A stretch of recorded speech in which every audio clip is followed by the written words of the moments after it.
معراج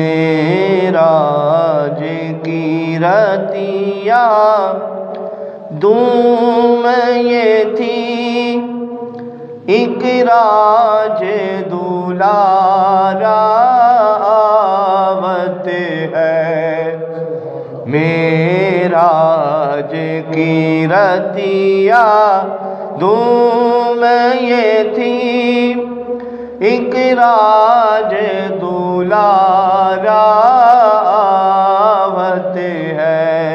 لولاک کا صحرا سرسو ہے، وہ احمد پیارا آوت ہے۔ حوروں نے کہا جب بسم اللہ، غلمان نے پکارا الا اللہ، غلمان نے پکارا الا اللہ۔ رب نے کہا ما شاء اللہ، محبوب ہمارا آوت ہے۔ رب نے کہا ما شاء اللہ، محبوب ہمارا آوت ہے۔ معراج کی راتیاں دوں میں یہ تھی، ایک راج دولارا آوت ہے۔ جبریل امین یہ کہتے چلے، اے عرشیوں تمہارے باغ جگے، اے عرشیوں تمہارے باغ جگے، تعظیم کو سب ہو جاؤ کھڑے، تعظیم کو سب ہو جاؤ کھڑے، سردار تمہارا آوت ہے۔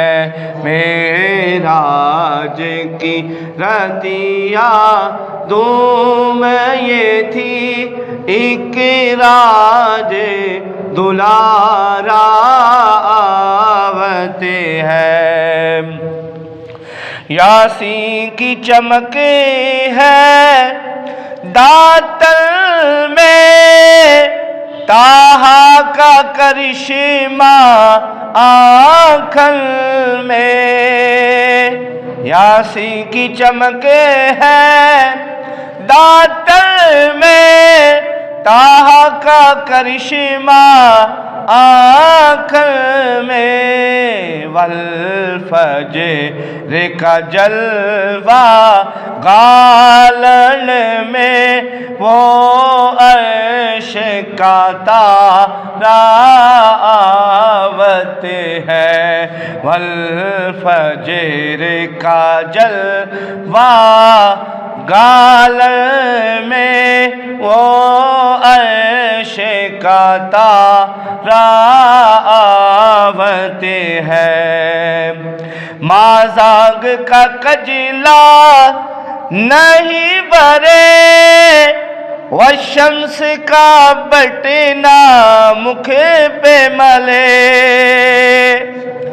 مازاغ کا کجلا نین برے، والشمس کا بٹنا مکھ پہ ملے، ہے میم کا گونگٹ سحر تلے، ہے میم کا گونگٹ سحر تلے، وہ رب کا سنوارا آوت ہے۔ دھرتی سے اٹھا آفاق چڑھا، ممتاز یہ غلطہ چاروں طرف، دھرتی سے اٹھا آفاق چڑھا، ممتاز یہ غلطہ چاروں طرف، لو حق سے ملنے صلی اعلیٰ سردار ہمارا جاوت ہے، میرا جے کی رتیا دو میں یہ تھی، ایک راج دلارا آوت ہے، لولا کا صحرا سرسو ہے، وہ احمد پیارا آوت ہے۔ حمد و ثنا رب ذوالجلال اور ہدیہ بحضور سرور کائنات صلی اللہ علیہ وآلہ وسلم پیش کرنے کے بعد سامعین ذی احتشام، معراج شریف کی بابرکت رونقیں ہیں اور اسی ماہ مبارک میں ہم ہیں، تو اللہ تعالیٰ نے قرآن پاک میں 15ویں پارے میں ارشاد فرمایا، سورہ بنی اسرائیل پہلی آیت، اللہ تعالیٰ نے ارشاد فرمایا، سبحان الذی اسری بعبدہ لیلا من المسجد الحرام الی المسجد الاقصی۔ سامعین ذی احتشام، اللہ تعالیٰ نے ارشاد فرمایا، پاک ہے وہ ذات، اسرا جس نے سیر کرائی، بعبدہ اپنے بندہ خاص کو، لیلاً رات کے تھوڑے سے حصے میں، من المسجد الحرامی مسجد حرام سے لے کے، الی المسجد الاقصی مسجد اقصی تک۔ سامعین ذی اکرام، یہ معراج شریف کا سفر جو ہے یہ بہت بڑا معجزہ ہے۔ حضور صلی اللہ علیہ وآلہ وسلم کو اللہ تعالیٰ نے رات کے تھوڑے سے حصے میں مسجد حرام سے مسجد اقصی اور پھر عرش کی سیر کروائی ہے، اور یہ جو سفر ہے مسجد حرام سے لے کے مسجد اقصی تک کا، یہ سفر قرآن پاک میں موجود ہے، اور جو مسجد اقصی سے لے کے آگے آسمانوں کا سفر ہے، پھر آسمان کے سفر کرنے کے بعد سدرۃ المنتہا کا سفر ہے، سدرۃ المنتہا کے بعد جو قاب قوسین تک کا سفر ہے یہ، اور لا انتہا تک کا سفر ہے، یہ حضور صلی اللہ علیہ وآلہ وسلم کی صحیح احادیث میں موجود ہے۔ تو علماء یہ فرماتے ہیں جو حضور کی معراج کا جو مسجد حرام سے مسجد اقصی تک کا سفر ہے اس کا انکار کرے وہ کافر ہے، اور جو حضور کی معراج کا آسمانوں پہ جانا، پھر آسمانوں کے بعد سدرۃ المنتہا تک جانا، پھر سدرۃ المنتہا کے بعد کعبہ قوسین تک جانا، اس کے بعد لا انتہا تک جانا، اس کا انکار کرتا ہے وہ منکر ہے، حضور کی حدیث کا انکار کرنے والا ہے۔ تو سامعین ذی احتشام، یہ حضور صلی اللہ علیہ وآلہ وسلم کو معراج جو ہے یہ کس نے کرائی ہے؟ اس کے رب نے، اللہ تعالیٰ نے۔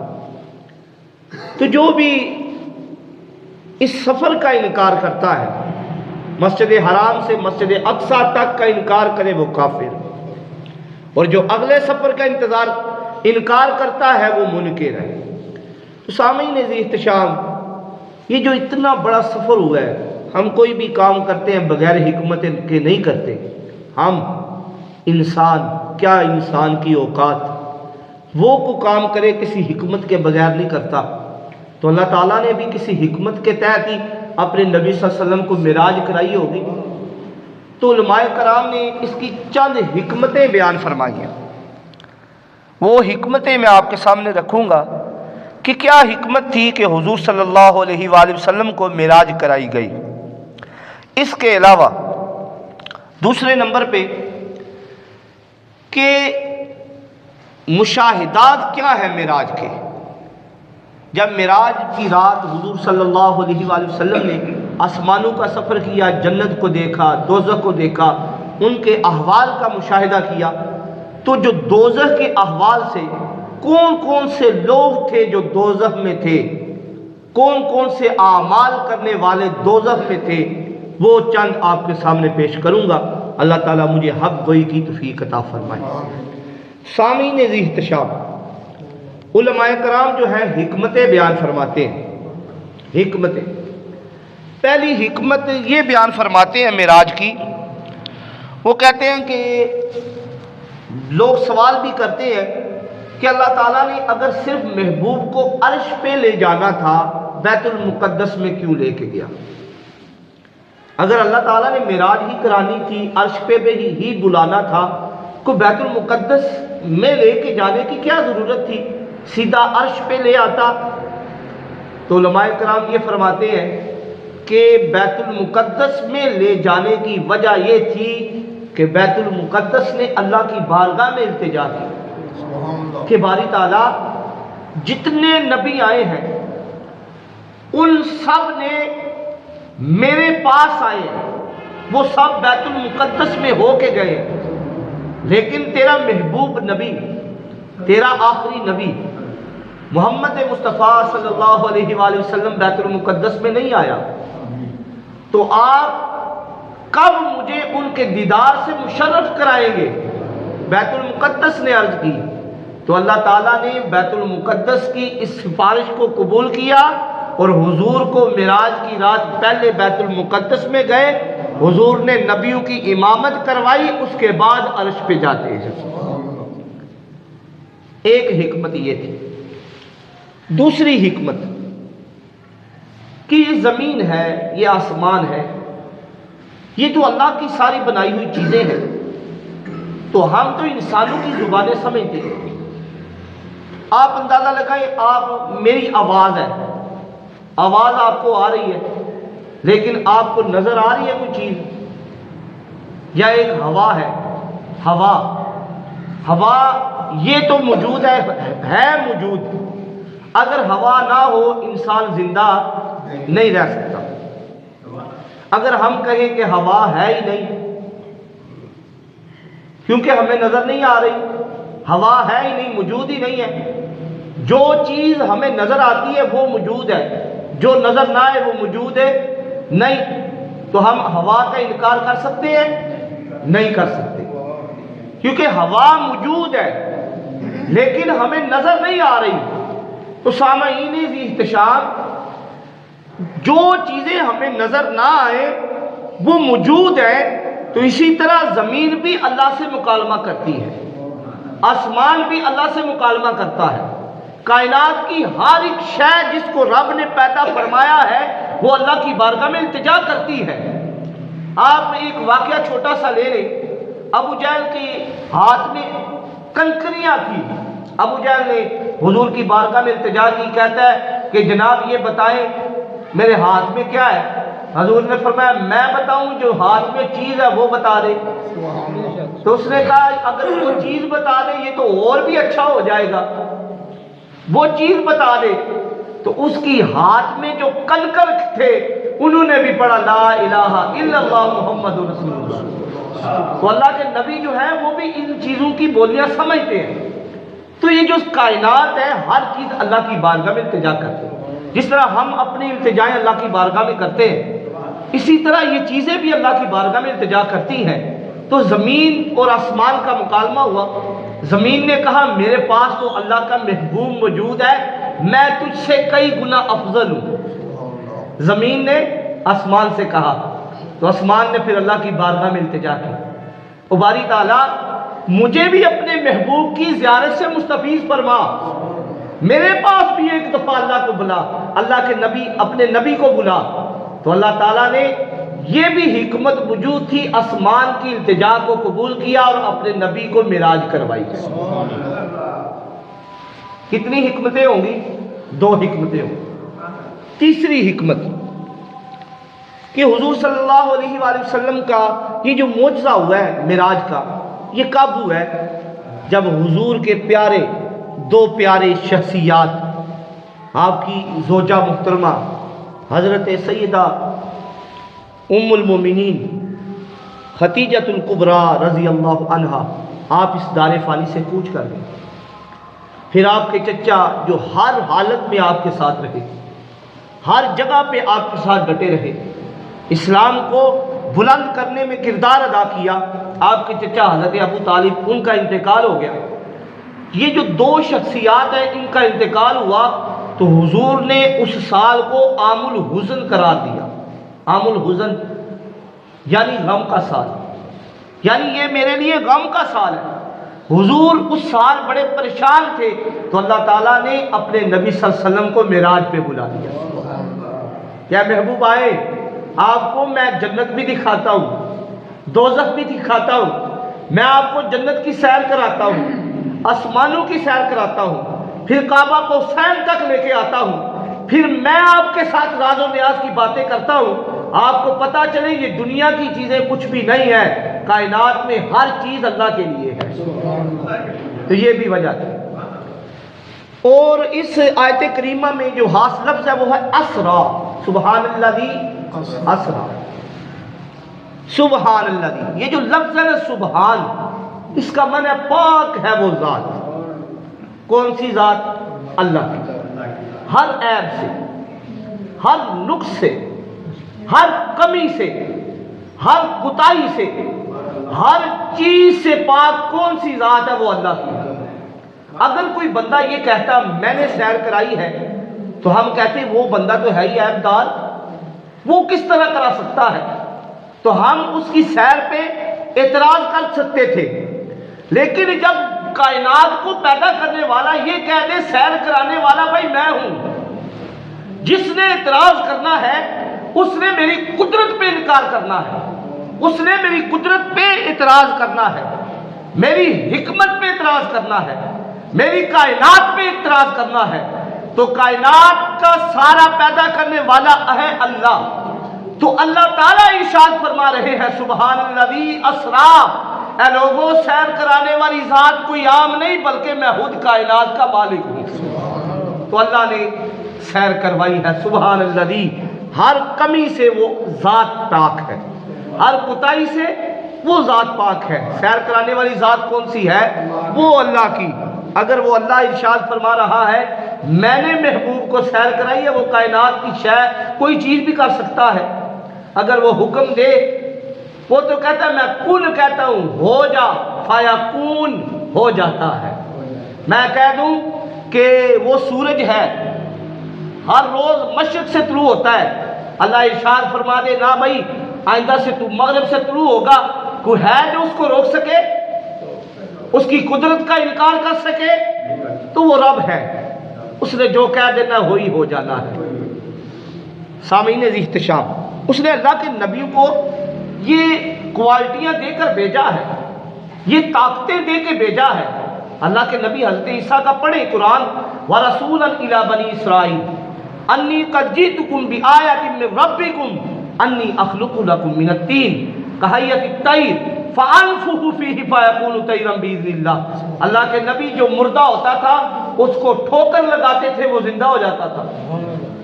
تو کس نے طاقت دی تھی؟ اللہ نے. ہے تو وہ بندے، لیکن اللہ اگر کسی بندے کو بھی طاقت دے وہ کر سکتا ہے. طاقت اس کی ہے جسے عطا کر دے. دنیا میں قانون ہوگا کہ ماں اور باپ ملتے ہیں تو بچہ پیدا ہوتا ہے، لیکن ایک ایسی ہستی بھی ہے جو بن باپ کے پیدا ہوئی ہے یا نہیں؟ حضرت عیسیٰ علیہ السلام.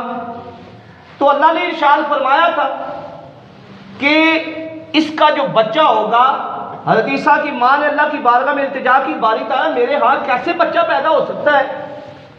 اور میرے ساتھ مجھے تو کسی بشر نے چھو ہی نہیں ہے، میرا بچہ کیسے ہو سکتا ہے؟ تو اللہ تعالیٰ نے ارشاد فرمایا اذا قضا امرا فانما یقول له کن فیکن. دنیا کا قانون ہوگا کہ ماں اور باپ ملتے ہیں تو بچہ ہوتا ہے، لیکن اللہ تعالیٰ تو وہ ہے اذا قضا امرا، وہ حکم دیتا ہے، جو وہ حکم دیتا ہے وہ ہو جاتا ہے. تو سامعین احتشام، یہ جو سیر کرائی ہے وہ کس نے کرائی ہے؟ اللہ نے. تو اللہ تعالیٰ جانے اور اس کا محبوب جانے. پھر فرمایا بھی ابدی ہی، ہم نے سیر کرائی ہے کس کو؟ اپنے بندہ پاک کو. اللہ تو سامنے بھی احتشام، میں آپ کے سامنے ایک بندہ موجود ہے. اگر بندہ جس کا نام ہے روح اور جسم کا، کس کا نام ہے؟ روح اور جسم کا نام بندہ ہے. اگر ایک روح ہو آپ کے سامنے، جسم ادھر پڑا ہو، آپ کیا بولیں گے؟ وہ روح ہے. آپ بولیں گے روح ہے یا بولیں گے بندہ ہے؟ وہ روح ہے. اگر یہ جسم خالی پڑا ہے، بے جان ہے، آپ کیا بولیں گے؟ جسم ہے یا بندہ ہے؟ یہ جسم ہی ہے. تو اللہ تعالیٰ نے یہ جو ارشاد فرمایا ہے بھی آبدی ہی، تو یہ اس لیے فرمایا ہے میں نے اپنے حبیب کو صرف روح کے ساتھ آسمان پہ نہیں بلایا، خالی جسم کے ساتھ آسمان پہ نہیں بلایا، بلکہ میں نے اپنے حبیب کو جسم اور روح دونوں کے ساتھ آسمان پہ بلایا ہے. تو میرا محبوب جو ہے وہ کائنات کا سب سے عظیم شخص ہے. یہ حکمت ہے. اب آتا ہے مشاہدات کی طرف. حضور صلی اللہ علیہ وآلہ وسلم نے جب معراج کی سیر کی تو آپ نے دوزخ کے احوال کو بیان فرمایا. اللہ اکبر.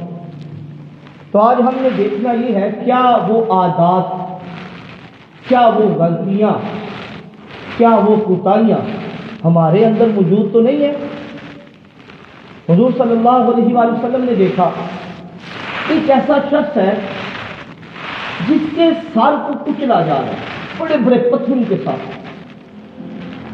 حضور نے دوزخ کا مشاہدہ کیا نا، دوزخ نے دیکھا ایک ایسی قوم کو جن کے سروں کو بڑے بڑے پتھروں کے ساتھ کچلا جا رہا ہے.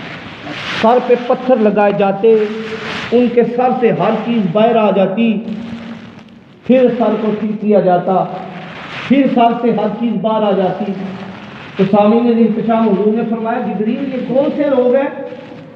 تو جبریل عرض کرتے ہیں یا رسول اللہ صلی اللہ علیہ وآلہ وسلم، یہ وہ لوگ ہیں جو نماز میں سستی کیا کرتے تھے.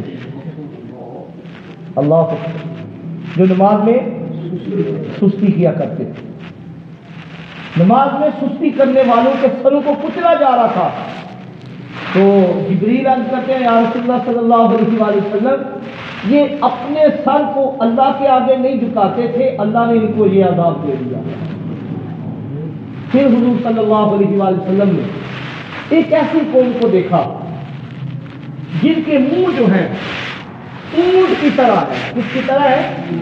اونٹ کی طرح. اور ان کے منہ میں فرشتے آگ کے انگارے ڈالے جا رہے ہیں، انگارے ڈال رہے ہیں، اور وہ جو انگارے تھے منہ کے راستے ڈالے جاتے اور پخانے کے راستے پائے نکلتے، اور وہ آدمی چیختا، چلاتا، روتے وہ بندے. تو انہوں نے فرمایا جبریل یہ کون سے لوگ ہیں؟ جبریل عرض کرتے ہیں یا رسول اللہ صلی اللہ علیہ وآلہ وسلم، یہ وہ لوگ ہیں آپ کی امت کے جو یتیموں کا مال کھایا کرتے تھے. جو مال ہوتا یتیموں کا تھا لیکن وہ دنیا میں کھایا کرتے تھے. سامعین احتشام، دیکھ لیں آج آپ کے پاس وقت ہے. حضور صلی اللہ علیہ وآلہ وسلم نے ایسی قوم کو دیکھا سامعین احتشام کہ ایک بندہ تھا، وہ کنویں کے ڈول کو بھرتا، پانی نکالتا، جب پاس آتا وہ گر جاتا.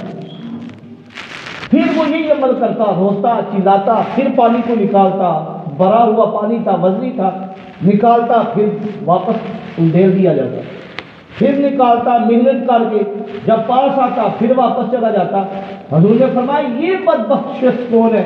تو جبریل عرض کرتے ہیں یا رسول اللہ صلی اللہ علیہ وآلہ وسلم، یہ جو بندہ ہے یہ نیکیاں کیا کرتا تھا، اس کے نامہ اعمال میں نیکیاں بے شمار تھی، لیکن یہ جو نیکیاں تھی یہ لوگوں کو دکھانے کے لیے کیا کرتا تھا، یہ ریاکار شخص ہے، لوگوں کو دکھاتا تھا۔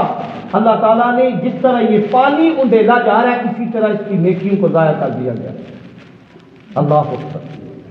سامعین عزیز شام، اسی طرح حضور صلی اللہ علیہ وآلہ وسلم نے ایک شخص کو دیکھا، ایک ایسی قوم کو دیکھا جس کو اتنی بھوک ہے کہ قیامت میں اس دن حضور نے جب مشاہدہ کیا دوزخ کا، ان کے پاس جو بھی چیز آتی اس کو کھا جاتی، کسی چیز کو نہیں چھوڑ دیتے۔ ان کے سامنے پتھر آتا اس کو کھا جاتے، ان کے سامنے درخت آتا اس کو کھا رہے تھے، جو چیز ملتی وہ کھا رہے تھے، اتنی بھوک تھی ان کے اندر۔ حضور نے فرمایا جبریل یہ کون سے لوگ ہیں جن کی بھوک ہی ختم نہیں ہو رہی؟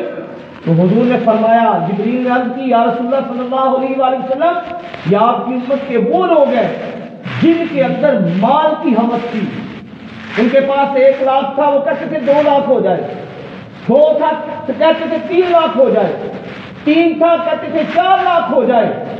وہ ان کے اندر مال کی ہوس تھی اور وہ زکوٰۃ ادا نہیں کیا کرتے تھے۔